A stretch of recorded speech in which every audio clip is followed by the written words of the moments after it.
एक शाम बहुत तेज की बारिश और दो मासूम बच्चे जिनको इस जबरदस्त बारिश में अपनी मंजिल तक पहुंचने के लिए एक अजनबी गाड़ी में लिफ्ट लेनी पड़ती। लेकिन ये सफर उनकी जिंदगी का आखिरी सफर साबित होता। अगले दिन जंगल से दो लाशें मिलती हैं जिनकी हालत इतनी बुरी थी कि देखने वाले की रूह कांप जाए। पर सवाल यह था कि आखिर उनकी ऐसी हालत के पीछे कौन था। आज मैं एक्सप्लेन करने वाला हूं 2026 की हाईएस्ट रेटेड सीरीज राख को। इस सीरीज की सबसे शॉकिंग बात यह है कि ये एक रियल इंसिडेंट पर बेस्ड है जो आपको एहसास दिलाती है कि इस दुनिया में कितनी दरिंदगी है। साल 1978, शहर दिल्ली के एक स्कूल में एक बच्ची सुमन अरोड़ा छुट्टी के बाद अपने छोटे भाई साहिल अरोड़ा का बेसब्री से इंतजार कर रही थी, जो आज भी लेट था। साहिल के आने पर वो उसे दादती है कि वो आज भी लेट हो गया, बस मिस हो जाएगी। और जैसे वो दोनों स्टॉप पर पहुंचते हैं, बस निकल जाती है। अब सुमन पहले से भी ज्यादा गुस्से में थी। वो काफी देर गुजारती गाड़ियों से लिफ्ट लेने की कोशिश करते हैं, तभी एक गाड़ी रुकती है। घर जाकर सुमन तैयार होती है क्योंकि उसे रेडियो स्टेशन जाना था। आज उसे पहली बार रेडियो पर गाना गाने का मौका मिला था, इसलिए इस खास मौके पर उसकी माँ उसे अपने गोल्ड इयररिंग्स पहनने को देती है। जिसके बाद वो सुमन को टैक्सी का किराया देकर साहिल के साथ रेडियो स्टेशन भेजती है। शाम को रेडियो पर प्रोग्राम शुरू होने से पहले उनके फादर अशोक अरोड़ा सभी रिश्तेदारों को बड़े फख्र से कॉल करके बताते हैं कि आज उनकी बेटी रेडियो पर गाने वाली है, वो उसका गाना जरूर सुने। पर पूरा प्रोग्राम खत्म हो जाता है, लेकिन सुमन का गाना सुनाई नहीं देता। ये देखकर पेरेंट्स थोड़ा परेशान होते हैं। अशोक खुद स्टेशन के लिए निकलते हैं। वहां जाकर उनको पता चलता है कि सुमन और साहिल तो स्टेशन आए ही नहीं। ये सुनकर वो और परेशान हो जाते हैं और घर पर फोन करके अपनी बीवी मोना से पूछते हैं कि क्या बच्चे घर आ गए। जिस पर वो कहती है कि मैं तो आपका इंतजार कर रही थी कि आप बच्चों को लेकर घर आते होंगे। जिस पर अशोक बताते हैं बच्चे रेडियो स्टेशन पहुंचे ही नहीं, तुम सभी रिश्तेदारों और दोस्तों के घर कॉल करके पूछो, मैं यहीं आसपास देखता हूं। मोना एक एक करके सबको फोन करती हैं, लेकिन बच्चे किसी के पास नहीं गए। दूसरी तरफ थाने में सब इंस्पेक्टर जयप्रकाश उर्फ जेपी और जवेद बातें कर रहे थे। तभी जेपी के फादर, जो पहले एक हवलदार थे, अपने बेटे के लिए खाना लाते हैं। लेकिन इससे पहले कि वो कुछ खाते, उनको सुमन और साहिल का केस दे दिया जाता है। जिसके बाद दोनों फुरन अशोक अरोड़ा के घर पहुंचते हैं। यहां पहुंचकर पता चलता है कि अशोक एक आर्मी ऑफिसर थे। वो भी कोई छोटे मोटे ऑफिसर नहीं, बल्कि जाने माने ऑफिसर। मोना एक स्कूल टीचर थी और ये एक हाई प्रोफाइल केस था, इसलिए पुलिस पर दबाव भी बहुत ज्यादा था। खैर, जेपी मोना और अशोक से जरूरी डिटेल्स और सुमन और साहिल की फोटो लेते हैं। इंस्पेक्टर बताते हैं कि उनको टेलीफोन के पास रहना चाहिए क्योंकि ये किडनैपिंग का केस भी हो सकता है। तभी फोन की घंटी बजती है। अशोक फोन उठाते हैं। सबको लगता है कि किडनैपर्स की कॉल है, लेकिन दूसरी तरफ हॉस्पिटल से कॉल थी कि दो लाशें मिली हैं जिनकी डिटेल्स अशोक के बच्चों से मैच कर रही हैं। वहां पहुंचकर जब वो देखते हैं तो वो लाशें सुमन और साहिल की नहीं थी। पुलिस अपनी इन्वेस्टिगेशन शुरू करती है और एक राजू नाम के क्रिमिनल को पकड़ लेती है, लेकिन वो बताता है कि किडनैपिंग उसने नहीं की। ये काम बिरजू गैंग का हो सकता है, जो रेडियो स्टेशन के पास जंगल में अपना अड्डा जमाए हुए हैं। एसआईजेपी पुलिस टीम और वेपन्स के साथ जंगल में छापा मारने निकल पड़ते हैं। अब यहां से सीन 8 दिन पहले बंबई शहर का दिखाया जाता है, जहां दो चोर बाबू और राजीव सनीमा में फिल्म देख रहे थे। उनके ठीक सामने एक आदमी अपनी गर्लफ्रेंड के साथ चिपक कर बैठा था, जिसे देखकर उन्हें जलन होने लगती है। थोड़ी देर बाद जब वो आदमी वॉशरूम जाता है तो ये दोनों भी उसके पीछे चले जाते हैं और जानबूझकर उसका मजाक उड़ाते हैं। और जब वो गुस्से में उनको पीटने आता है तो ये दोनों उसी को पीट डालते हैं और उसका वॉलेट और ब्लेजर छीन लेते हैं।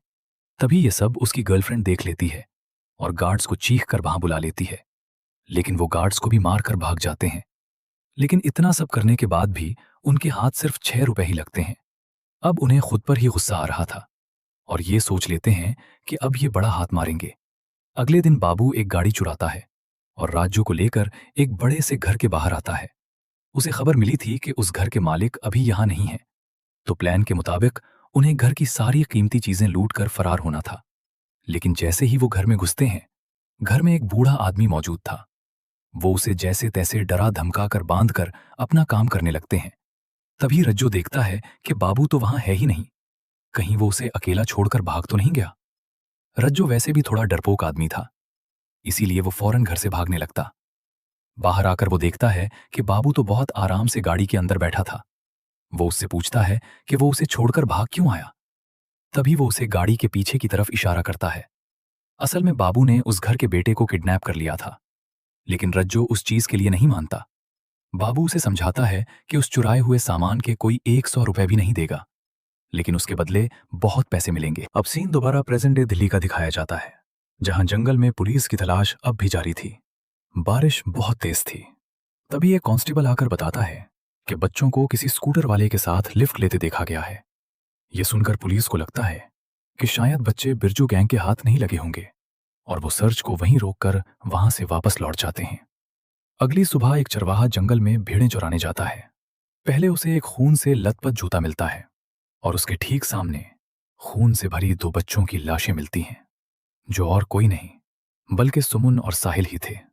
खबर मिलते ही एसआई जेपी फौरन बाकी पुलिस टीम के साथ वहां पहुंचते हैं।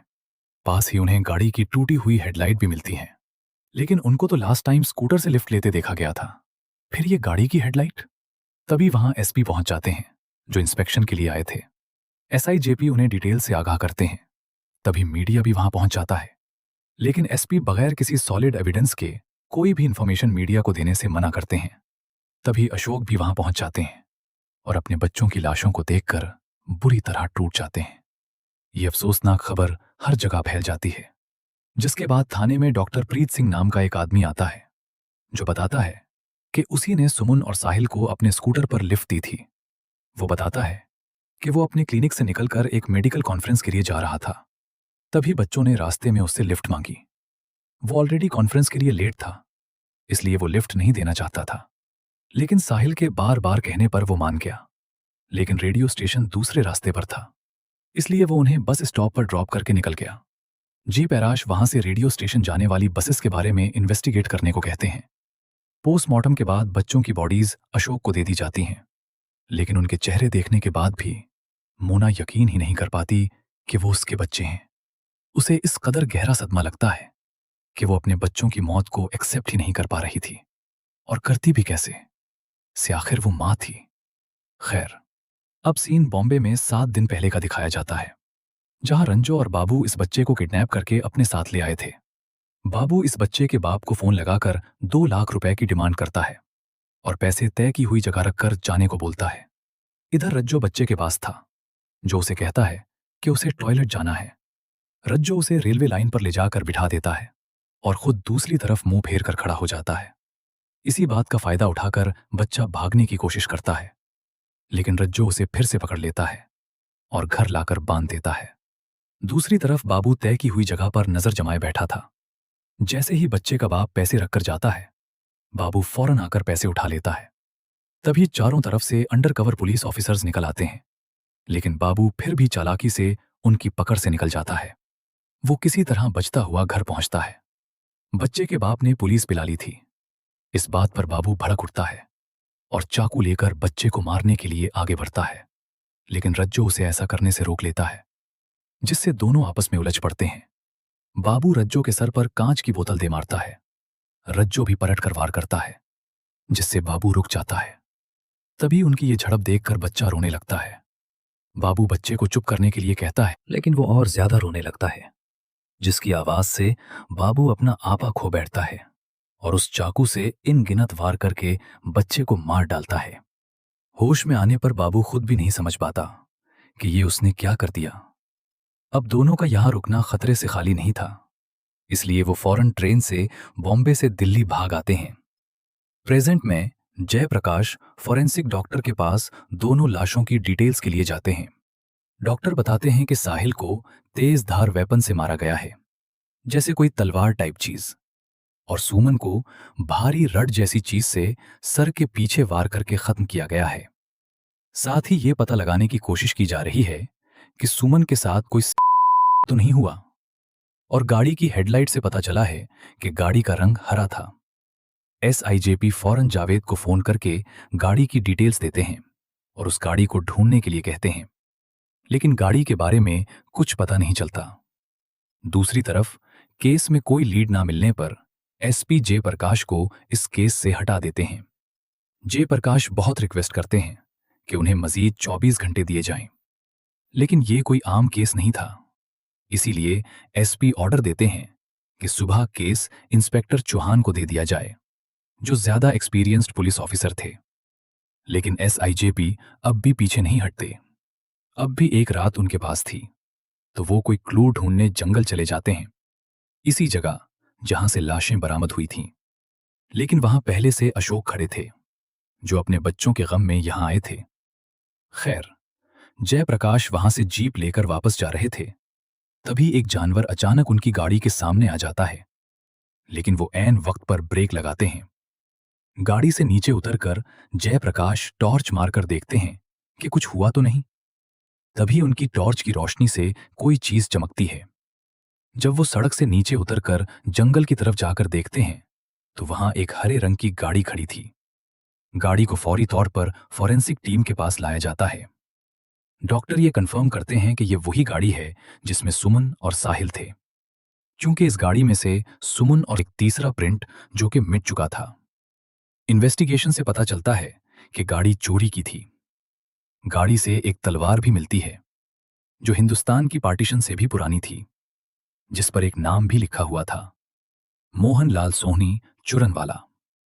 पुलिस वालों के लिए यह पहली लीड थी, और इसी वजह से एसपी जयप्रकाश को ही फिलहाल केस पर काम करने के लिए कहते हैं, इस शर्त के साथ कि 48 घंटों में यह केस उन्हें सॉल्व चाहिए। सीन अब 4 दिन पहले का दिखाया जाता है, जहां रज्जो और बाबू दिल्ली पहुंच गए थे। पैसों न होने की वजह से वो एक आश्रम में खाना खाते हैं। लेकिन रज्जो अभी भी बाबू से गुस्सा था, इसीलिए बाबू बार बार माफी मांगता है। और एक पॉइंट पर वो इमोशनल होकर बताता है कि वो शुरू से ही ऐसा था।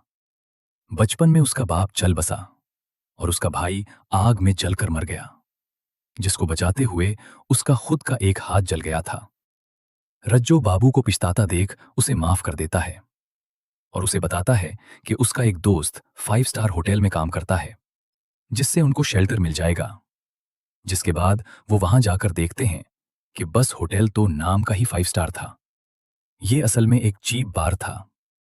रज्जो का दोस्त प्यारे एक साथ 2 आवाजों में गाना गा रहा था। उसने अपनी एक साइड मर्द का और दूसरी साइड औरत का गेटअप कर रखा था। ऑडियंस में एक बल्लो नाम का आदमी बार बार प्यारे की तरफ लपक रहा था।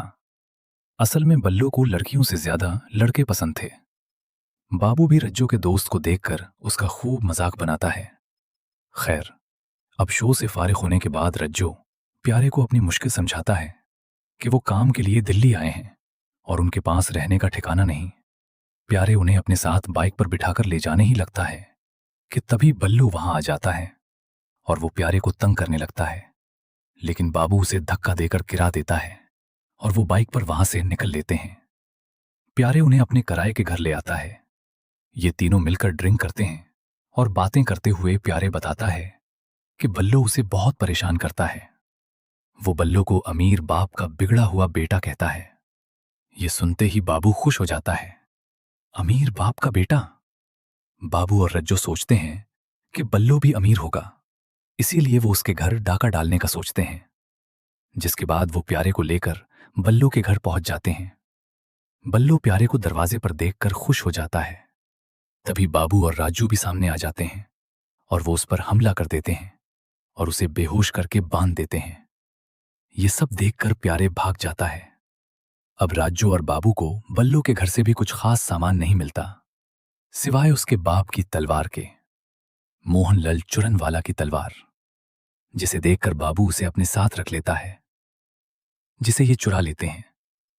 अब तक तो आप समझ ही गए होंगे कि जो मर्डर वेपन पुलिस को मिला वो यही तलवार थी और वो गाड़ी भी यही थी। पर सवाल था कि कैसे। प्रेजेंट टाइम में किसी तरह पुलिस चुरनवाला का पता लगाने में कामयाब हो जाती है। फौरन जयप्रकाश पूछताछ के लिए वहां पहुंचते हैं। बल्लू जिंदा था, जो मर्दों में इंटरेस्टेड था। वो मोहल्ले के सब लड़कों पर उसके पीछे पड़ा रहता था। बल्लू का फिलहाल कोई पता नहीं मिलता। फॉरेंसिक से डॉक्टर जीपी राज को बुलाते हैं और उनको गाड़ी के पिछले शीशे पर लगे खून के निशान दिखाते हैं। वो बताते हैं कि बच्चे गाड़ी की पिछली सीट पर बैठे थे और कातिल फ्रंट सीट पर थे। और साहिल का खून नहीं, बल्कि कातिलों का खून भी है। यकीनन सुमन और साहिल ने अपने बचाव के लिए कातिलों पर वार किया होगा। गाड़ी में मिले उस खून से डॉक्टर अंदाजा लगाते हैं कि कातिल बुरी तरह जख्मी थे और जरूर वो अपने उन जख्मों के इलाज के लिए किसी हॉस्पिटल गए होंगे। इस तलवार यहीं से चुराई। एसआईजेपी घर के मालिक से उसके किराएदार के बारे में पूछते हैं और बताते हैं कि पुलिस को प्यारे कुमार और मोहन कुमार की तलाश है, जिस पर वो कहता है कि प्यारे और मोहन एक ही आदमी हैं। हॉस्पिटल से इन दो कातिलों के स्केच भी बनवा लिए गए। वो स्केच दिखाने पर मकान मालिक बताता है कि इनमें से कोई भी प्यारे मोहन नहीं है, जिसके बाद प्यारे का भी स्केच बनवाया जाता है। मालिक मकान एक और जानकारी भी देता है कि प्यारे पास ही के किसी बार में काम करता है। खैर, दूसरी तरफ reporter Nisar Delhi express news pressure से अपनी पर्सनल इन्वेस्टिगेशन से एक दूध वाले का पता निकाल लेती है, जिसने हादसे के दिन इन बच्चों पर गाड़ी में हमला होते देखा था। वो बताता है कि इस रोज एक गाड़ी अचानक ओवरटेक करती है। सड़क सुनसान थी और बारिश भी बहुत तेज थी। वो बच्चे मदद के लिए अंदर से पुकार रहे थे। एक दूध वाला, वो भी साइकिल पर, आखिर कैसे ही मदद कर पाता, लेकिन फिर भी वो अपनी पूरी कोशिश करता है। मगर गाड़ी वाले उसका पांव कुचल देते हैं और गाड़ी लेकर निकल जाते हैं। लेकिन वो दूध वाला यहां हिम्मत नहीं हारता। घर जाकर वो अपने भाई को कई दफा थाने भेजता है और खुद भी हेल्पलाइन पर कॉल करता है, जिसके लिए निसार उसका शुक्रिया अदा करती है। पुलिस ने धानीराम को ढूंढ निकाला था। वो उससे बालू के बारे में पूछते हैं, जिसके बाद वो पुलिस के साथ बालू के घर जाता है। यहां पूरा घर तहस नहस था और वो तो आप जानते ही हैं क्यों। घर से बदबू भी आ रही थी। जब पुलिस इस बदबू का पीछा करती है तो संदूक में बालों की लाश मिलती है। दानी पुलिस को बताता है कि वो बल्लू से कभी कभार ही मिलता था। वो एक बार का पता बताता है जहां बल्लू अक्सर ड्रिंक करने के लिए जाता था। वहीं दूसरी तरफ प्यारे, जिस बार में काम करता था, उसका पता भी चल गया था।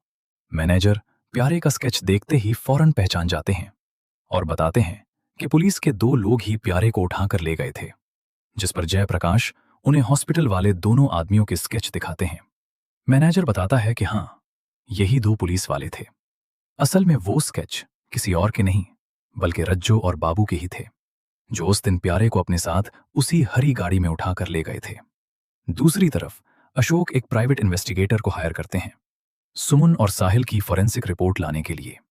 लेकिन जब रिपोर्ट उन्हें मिलती है तो वो उसे पढ़कर बुरी तरह टूट जाते हैं, क्योंकि उसमें लिखा था कि सुमन के साथ हुआ था। दूसरी तरफ पता चलता है कि प्यारे उस वक्त जेल में बंद है। एसआईजेपी उस थाने में पहुंच जाते हैं जहां प्यारे बताता है कि बल्लू को राजू और बाबू ने ही कत्ल किया है। वो बताता है कि उससे पहले वो भाग आया था, इसीलिए 3 दिन पहले वो प्यारे को पकड़कर वीरान जगह ले गए। वहां बाबू राजू को भड़काता है कि वो प्यारे को मार डाले, वरना वो उनका राज पुलिस को बता देगा। इतने में ही पास से एक कपल के हंसने की आवाज आती है। लड़का लड़की के लिए आइसक्रीम लेने जाता है। तभी मौका देखकर बाबू लड़की के मुंह पर हाथ रखकर उसे अपने पास ले आता है। बाबू कहता है कि प्यारे के लिए हमने बुलू को मारा, अब हिसाब बराबर करने का वक्त है। ये कहकर बाबू प्यारे को वर्गलाता है कि वो लड़की को तलवार से मारे, लेकिन प्यारे ऐसा नहीं करता। तभी उस लड़की का बॉयफ्रेंड उसे ढूंढते हुए एक कांस्टेबल के साथ वहां आ जाता है। ये देखकर रजू और बाबू फौरन उस लड़की को छोड़कर अपनी हरी गाड़ी से भाग जाते हैं और प्यारे डरकर खुद को पुलिस के हवाले कर देता है। वो पुलिस को स्केच देखकर बताता है कि कौन सा रजू है और कौन सा बाबू। उसे समन और साहिल के बारे में कुछ नहीं पता था और ना ही ये कि उस वक्त बाबू और रजू कहां हो सकते हैं। लेकिन वो बताता है कि सोनीपत में रजू की एक बहन है, वो वहां जा सकता है। जय प्रकाश फौरन अपनी टीम के साथ सोनीपत रजू की बहन के घर पहुंचते हैं, जहां उसकी बहन बहनोई और भांजी से पता चलता है कि 2 दिन तक रजू यहीं था, लेकिन आज सुबह किसी को कुछ बताए बना ही चला गया। एसआईजेपी बताते हैं कि रजू पर कत्ल का इल्जाम है, जिसे सुनकर उसकी बहन यकीन नहीं कर पाती। अब नेक्स्ट हमें हादसे के बाद का सीन दिखाया जाता है, जब बाबू बहुत ही जख्मी हालत में गाड़ी चला रहा था और रजू भी जख्मी था, जो उसके साथ वाली सीट पर बैठा था। जख्मी होने की वजह से बाबू ज्यादा देर गाड़ी नहीं चला पाता और उसे सड़क से नीचे जंगल की तरफ उतार देता है, ठीक इसी जगह जहां से जय प्रकाश को वो गाड़ी मिली। अब बाबू बेहोश था और कोई चारा ना पाकर रज्जो उसे लेकर हॉस्पिटल में आ जाता है। सुबह होश आने पर बाबू रज्जो पर गुस्सा करता है। डॉक्टर बाबू से पूछता है वो कैसे जख्मी हुआ। बाबू बताता है कि उनकी गाड़ी का एक्सीडेंट हुआ था। डॉक्टर कहता है कि तुम्हारे दोस्त ने तो कहा तुम्हारी किसी से झड़प हुई है। इससे डॉक्टर को शक होता है और अब ये पुलिस केस बनने वाला था। इस चीज से बचने के लिए वो डॉक्टर के जाते ही वहां से भागने लगते हैं, लेकिन उनका टकराव कांस्टेबल से हो जाता है। वो गरीब होने का नाटक करते हैं, जिसके बाद कांस्टेबल उनसे उनका नाम और पता लेता है, जो कि हम पहले जान ही चुके हैं। वो प्यारे और मोहन नाम और प्यारे का पता लिखवाकर रफू चक्कर हो जाते हैं, जिसके बाद बाबू रज्जो को बस में बिठाकर उसकी बहन के घर भेज देता है। साथ ही वो उसे अपने ठिकाने का पता और अपना नंबर भी दे देता है ताकि वो उससे राब्ता रख सके। अब 2 दिन पहले सोनीपत का सीन दिखाया जाता है। जब रज्जो अपनी बहन के पास आया, वो सबसे झूठ कहता है कि बॉम्बे में फिल्म की शूटिंग के दौरान उसे ये चोट लगी, इसीलिए वो यहां आया। अगले दिन रज्जो अपनी भांजी के साथ दुकान पर बैठकर कुछ खा रहा था। तभी उसकी नजर न्यूज़पेपर में सुमन और साहिल के बारे में छुपी खबर पर पड़ती है, जिसे देखकर वो घबरा जाता है और फौरन बाबू को फोन करता है। फोन करने पर रज्जो बहुत डरा हुआ था, लेकिन बाबू बिल्कुल चिल था। रज्जो को हर शख्स ही शक की नजरों से देखता हुआ लग रहा था, इसीलिए वो अगले रोज ही बॉम्बे जाने का सोच लेता है। Back to present time. JP अपनी पुलिस फोर्स के साथ पूरे गांव और आसपास रज्जो की तलाश करने लगते हैं। तभी खबर मिलती है कि रज्जो की बाइक एक ढाबे के सामने देखी गई है। जयप्रकाश फौरन वहां पहुंचते हैं, लेकिन उनके पहुंचने से पहले ही रज्जो वहां से जा चुका था और जेपी मायूस होकर वापस दिल्ली लौट जाते हैं। एसपी का दिया हुआ वक्त खत्म हो चुका था और अब अगली सुबह ये केस इंस्पेक्टर चौहान के पास जाने वाला था, क्योंकि अब तक जेपी इस केस को सॉल्व नहीं कर पाए थे। इस बात से मायूस होकर वो घर आते हैं, जहां रिपोर्टर निसार पहले से आई हुई थी। असल में ये दोनों रिलेशन में थे, लेकिन अपनी अपनी प्रोफेशनल लाइफ की वजह से उनके रिलेशन में थोड़ी दूरी आ गई थी। यहां निसार को अपनी सोर्स से बॉम्बे में इस अगवा किए गए बच्चे का केस पता चलता है, जिसे बाबू ने मार डाला था। इसके बैक वो दिल्ली आए। इख्तिलाफ के बावजूद वो ये खबर जेपी को देती है ताकि वो अपना केस सॉल्व कर सके। स्टेशन से जावेद की कॉल आती है कि बॉम्बे से एसआई गुप्ता जेपी से बात करना चाह रहे हैं। थाने जाकर जब जेपी फोन कनेक्ट करते हैं तो गुप्ता बताते हैं कि रज्जो और बाबू ने बॉम्बे में एक बच्चे का किडनैप किया और उसे मारकर दिल्ली फरार हो गए, और अब शायद बाबू दोबारा बॉम्बे लौट आया है और रज्जो भी उसी के ठिकाने पर गया होगा। अगर उनको पकड़ना चाहते हैं तो फौरन यहां आ जाएं। लेकिन जेपी के लिए प्रॉब्लम यह थी कि केस सुबह इंस्पेक्टर चौहान के पास चला जाना था, लेकिन कांस्टेबल बताता है कि अभी भी बॉम्बे के लिए ट्रेन पकड़ी जा सकती है। वक्त जाया ना करते हुए जेपी फौरन बॉम्बे के लिए निकलते हैं। अब हमें बाबू की बैक स्टोरी दिखाई जाती है। उसका असल नाम कुमार था। वो बचपन से ही साइकोपैथ था। वो अपने साथ पढ़ने वाले बच्चों को अलग अलग तरीकों से नुकसान पहुंचाता था, जैसे कभी किसी को टिंकी से धक्का दे देता, किसी के मुंह में मार्बल डाल देता। हेडमास्टर बाबू की हरकतों से बहुत परेशान थे। वो उसे मजीद स्कूल में नहीं रखना चाहते थे। ये बात वो उसकी माँ को बताते हैं, जिसे सुनकर वो बहुत परेशान होती है। माँ को खुश करने के लिए बाबू उसे एक शहद का जर लाकर देता है। अब जिस लड़के को बाबू ने मारा था, जिसकी वजह से उसे वार्निंग मिली थी, माँ उस बच्चे को आवाज देती है और बाबू की इस हरकत पर शर्मिंदगी का इजहार करती है और उसे वो शहद देती है, जिस पर वो लड़का बताता है कि वो ये शहद नहीं ले सकता क्योंकि बाबू ने ये शहद स्टाफ रूम से चुराया है। अब क्या था, उसकी माँ और गुस्सा हो जाती है। बाबू उस लड़के के पीछे जाता है जो उस वक्त टॉयलेट में था। टॉयलेट की छत पर शहद की मक्खियों का छता था।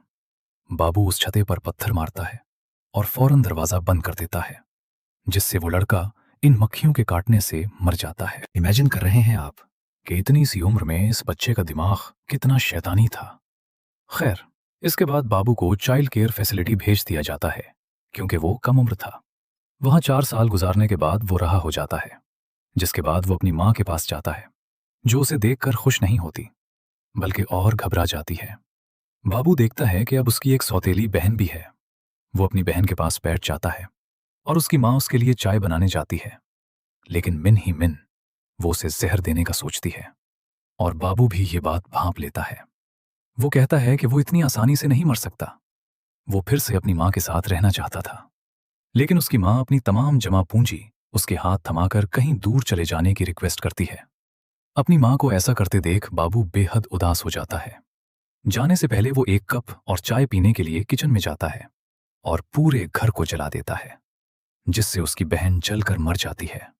माँ का सारा जिस्म जल जाता है और उसका खुद का हाथ भी जल जाता है। Back to present time. Jayaprakash Bombay आकर सबसे पहले उस जगह जाते हैं जहां बच्चे को किडनैप करके रखा था। एसआई गुप्ता बताते हैं कि बॉम्बे लूटने के बाद बाबू ने एक कपल पर हमला किया था। अब जयप्रकाश इस कपल से मिलने जाते हैं जिनकी हालत उनके चेहरों से जाहिर थी। उन पर मारपीट के निशान अब भी नजर आ रहे थे और लड़की की हालत उससे भी खराब थी। 2 दिन पहले उस कपल ने रात में एक टैक्सी बुक की थी जिसे बाबू चला रहा था। बाबू ने मौका देखकर उन्हें सुनसान जगह ले जाकर पहले लड़के को बरहना करके उसकी पिटाई की, फिर उसकी वाइफ के साथ गलत हरकत की और फिर उनका प्यारा सा पपी लेकर वहां से चला गया। उसके बाद जयप्रकाश को बाबू की मां के बारे में पता चलता है, जो अब भी एक हॉस्पिटल में एडमिट थी, जिनकी हालत देखकर जेपी को बहुत बुरा लगता है। वो अपने बेटे से सिर्फ नफरत करती थी। उनसे मिलकर जेपी को उस चाइल्ड केयर फैसिलिटी का पता चलता है जहां बाबू को रखा गया था। वो वहां भी पहुंच जाते हैं। पता चलता है कि यहां भी सब लोग बाबू से डरते थे। उसका सिर्फ एक जिमी नाम का दोस्त था जिसके बारे में और कोई इंफॉर्मेशन नहीं थी, क्योंकि यहां से निकलने के बाद हर कोई अपनी नई पहचान के साथ एक नई जिंदगी शुरू करता था। दूसरी तरफ हॉस्पिटल में बाबू की गर्लफ्रेंड मीना न्यूज़पेपर में रज्जो और बाबू का स्केच देखती है, लेकिन वो इस बात पर यकीन नहीं कर पाती कि बाबू ऐसा कर सकता है। मीना की फ्रेंड जेनी उसे सलाह देती है कि वो पुलिस को फोन करके बाबू को पकड़वा दे, लेकिन मीना हिम्मत नहीं कर पाती। तभी वो अपने रूम में चली जाती है, लेकिन जेनी पुलिस को कॉल करके वहां बुला लेती है। अब यहाँ एसआई जेपी और एसआई गुप्ता दोनों हॉस्पिटल आ चुके थे। वहीं बाबू भी मीना से मिलने हॉस्पिटल के स्टाफ रूम में पहुंच जाता है। मीना बेहद डरी हुई थी। वो बाबू से न्यूज़ पेपर छुपाने की कोशिश करती है, लेकिन वो देख लेता है। मीना गर्म कॉफी उसके मुंह पर फेंक कर भागने लगती है। तभी वो उसे पकड़ लेता है और बेरहमी से उसका सर फ्लोर पर पटक पटक कर उसे मार देता है। जब तक पुलिस स्टाफ रूम तक पहुंचती, बाबू भाग चुका था। वहां उन्हें वो पप्पी भी मिलता है जो बाबू ने उस कपल से चुराया था, और एक ब्लेजर भी जो बाबू जल्दबाजी में वहां छोड़ गया था, जिस पर किसी नसीम टेलर का टैग लगा हुआ था। जांच से पता चलता है कि वो ब्लेजर बाबू के दोस्त जिम्मी का है, जिससे वो जिम्मी तक पहुंच जाते हैं। बॉम्बे आने के बाद बाबू जिम्मी के पास ही रुका था और जिम्मी अपनी वाइफ के साथ आगरा हनीमून के लिए जाने वाला था। इस पर जयप्रकाश अंदाजा लगाते हैं कि बाबू भी आगरा ही गया होगा, लेकिन जेपी के लिए मुश्किल ये थी कि वो ये सारी कार्रवाई एसपी की परमिशन के बगैर कर रहे थे। जैसे ही एसपी को पता चलता है, वो फौरन उन्हें सब कुछ छोड़कर वापस दिल्ली आने को कहते हैं, लेकिन जेपी आगरा के लिए निकल जाते हैं। यहां बाबू अपने सर के बाल उतारकर भेस बदलकर आगरा स्टेशन पहुंचता है, जहां रज्जो पहले से ही उसका इंतजार कर रहा था। लेकिन स्टेशन पर एक हवालदार उन दोनों को पहचान लेता है। फिर भी वो दोनों उसके हाथ से निकल जाते हैं। जब जेपी आगरा थाने पहुंचते हैं तो हवालदार उनको सारी बात बताता है, जिसके बाद उनके पोस्टर्स पूरे शहर में फैला दिए जाते हैं और आवाम को अनाउंसमेंट्स के जरिए वार्न किया जाता है। इधर रज्जो बाबू को लेकर एक घर में आता है, जहां 2 दिन पहले उसने घरवालों पर हमला करके उन्हें बांध दिया था, ताकि वो आसानी से रह सकें। वो उन्हें डरा धमका कर रखते हैं। घर से मिले कीमती सामान में एक देसी पिस्तौल भी थी। ये देखकर बाबू बहुत खुश होता है। वो उस पिस्तौल की गोलियां खरीदने निकलते हैं और ये खबर थाने तक पहुंच जाती है। लेकिन तभी दिल्ली से एसआई जेपी के सस्पेंड होने की खबर आगरा पुलिस को मिलती है, जिसके बाद उनकी आपस में इन बिन हो जाती है। फिर भी जेपी किसी तरह उन्हें फोर्स साथ देने के लिए मना लेते हैं। रात को जब रज्जो और बाबू गोलियां लेने वापस आते हैं, तब पूरा इलाका पुलिस ने घेर रखा था, लेकिन वो फिर भी वहां से भाग निकलते हैं। पुलिस भी उनका पीछा करती है। एक पॉइंट पर उनकी बाइक गिर जाती है और वो भागते भागते ट्रेन में चढ़ जाते हैं। एसआई जेपी रक्षा भी उनके पीछे ट्रेन में चढ़ते हैं और राज जे को पकड़ लेते हैं। तो बाबू उसे बचाने के लिए एक बच्ची के गले पर छुरी रख देता है, लेकिन जयप्रकाश बिल्कुल नहीं घबराते, बल्कि उल्टा रज्जो को पीटते हैं। इसी बीच रज्जो डरकर कहता है कि ये सब बाबू का क्या धुरा है। अगर वो ये सब ना करता तो वो उसे भी मार डालता। ये देखकर बाबू को एहसास होता है कि रज्जो भी अब उसके साथ नहीं है। तभी चालाकी से एक और अफसर बाबू को भी पकड़ लेता है। वो भागने की पूरी कोशिश करता है, लेकिन जयप्रकाश अब उसे पकड़ ही लेते हैं और अब तक की सारी भड़ास उस पर मार मार कर निकालते हैं। और फाइनली अब वो वापस दिल्ली आ जाते हैं और अब खुलासा होता है इस अफसोसनाक वाकये का जो सुमन और साहिल के साथ हुआ।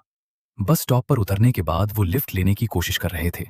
एक हरी गाड़ी आती देख सुमन आगे बढ़कर हाथ से लिफ्ट मांगती है, लेकिन वो गाड़ी आगे निकल जाती है। कुछ देर बाद वही गाड़ी लौट आती है और उन्हें लिफ्ट दे देती है। गाड़ी में बाबू और रज्जो थे, जिन्हें देखकर सुमन को थोड़ा ठीक नहीं लगता, लेकिन फिर भी रेडियो स्टेशन पहुंचने के लिए ज्यादा ध्यान नहीं देती। सुमन को बाबू की नज़र कुछ ठीक नहीं लग रही थी। साहिल उन्हें बताता है कि ये कैंटोनमेंट एरिया है और इसके पापा भी आर्मी ऑफिसर हैं, लेकिन बाबू डरता नहीं। जब बच्चे गाड़ी से उतरने की बात करते हैं, तब वो उन्हें डांट कर चुप करवा देता है। अब बचने के लिए सुमन हाथ में जो आता है उससे बाबू पर पीछे से वार करती है। साहिल भी रज्जो का पीछे से गला दबाकर घोंसे मारने लगता है। बाबू रज्जो से तलवार निकालकर उन्हें मारने को कहता है। साहिल बहन को बचाने के लिए वो तलवार हाथ से पकड़ लेता है, जिससे उसका हाथ कट जाता है। उससे सुमन डर जाती है और रोते हुए उनसे उन्हें छोड़ देने की इल्तिजा करती है, लेकिन बाबू एक नहीं सुनता। रास्ते में दूध वाले को देख बच्चे गाड़ी के पिछले शीशे से मदद की पुकार लगाते हैं। वो मदद के लिए आता है, लेकिन बाबू उसे कुचल कर निकल जाता है।